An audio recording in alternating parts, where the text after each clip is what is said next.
Isang pagpalang araw sa inyong lahat, Binibini at Ginoo.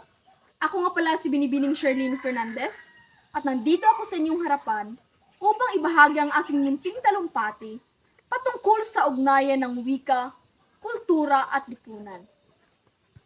Gaano nga ba kahalaga ang tatlong ito sa bansang ating kinamulatan?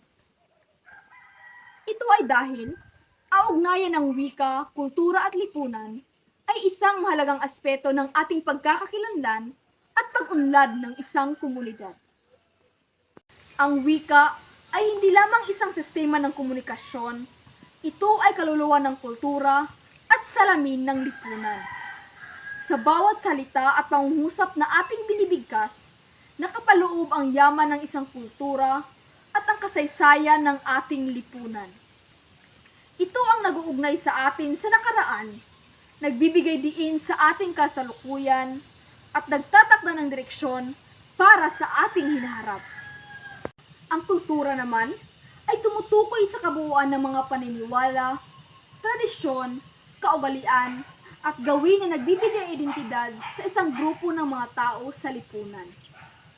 Sa pamamagitan ng wika, nagkakaroon tayo ng malalim na pag-uunawa at pagpapahalaga sa ating kultura na siyang nagpapayaman sa ating pagkakakilanlan bilang bahagi ng isang lipunan.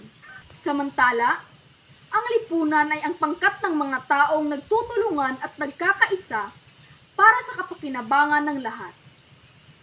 Ang wika at kultura ay kumikilos bilang mga pundasyon sa pagbuo at pagpapanatili ng matatag na lipunan. Sa pagkakaroon ng malusog na ugnayan sa pagitan ng wika, kultura at lipunan, ay mahalaga sa pag-unlad ng isang bansa.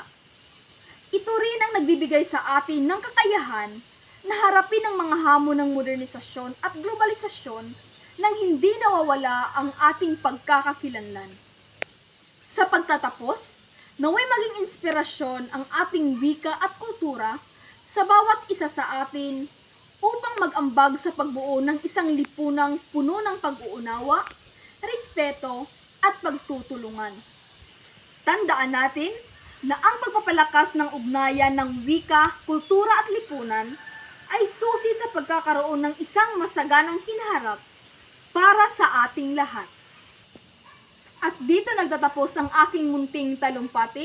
Maraming salamat sa inyong pakikinig.